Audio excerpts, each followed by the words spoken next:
ನಿನ್ನೆಯ ದಿನ ನಮ್ಮ ಜಿಲ್ಲೆಯ ಪೊಲೀಸ್ ವರಿಷ್ಠಾಧಿಕಾರಿಗಳು DYSP ಅವರು ನನ್ನನ್ನು ಕರೆದು ಚರ್ಚೆ ಮಾಡಿ ಈಗಾಗಲೇ ಜಿಲ್ಲೆಯ ಪೊಲೀಸ್ ವರಿಷ್ಠಾಧಿಕಾರಿಗಳು ಸೂಚನೆ ನೀಡಿದ್ದಾರೆ, ನಿಮಗೆ ಭದ್ರತೆಯನ್ನು ಒದಗಿಸಬೇಕೆಂಬ.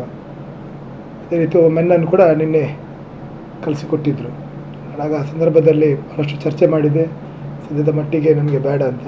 ಆದರೆ ನೀವೇ ಕಾನೂನು ಬಗ್ಗೆ ಮಾತಾಡುವವರು, ಕಾನೂನನ್ನು ಗೌರವಿಸಬೇಕಾಗಿರೋದ್ರಿಂದ ನೀವು ಅದನ್ನು ಬಳಕೆ ಮಾಡಬೇಕಾಗ್ತದೆ ಅಂತ ಹೇಳಿದರು. ಅದಷ್ಟೇ ಅಲ್ಲ, ಇವತ್ತು ಬೆಳಿಗ್ಗೆ ಉಡುಪಿಯ ಒಬ್ಬ ಪೊಲೀಸ್ ಗನ್ಮ್ಯಾನನ್ನು ಒದಗಿಸಿದರು.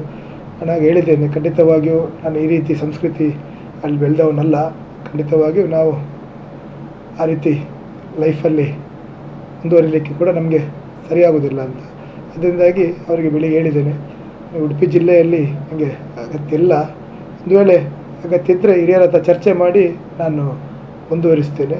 ಸ್ವಲ್ಪ ದಿನದ ಮಟ್ಟಿಗೆ ಇದನ್ನು ಮುಂದುವರಿಸಬೇಕಾಗ್ತದೆ ಅಂತ ತಿಳಿಸ್ತಾರೆ. ಖಂಡಿತವಾಗಿ ಕಾನೂನನ್ನು ಗೌರವಿಸಿ ಅಗತ್ಯವಿದ್ದರೆ ಅದನ್ನು ನಾನು ಮುಂದುವರಿಸ್ತೇನೆ.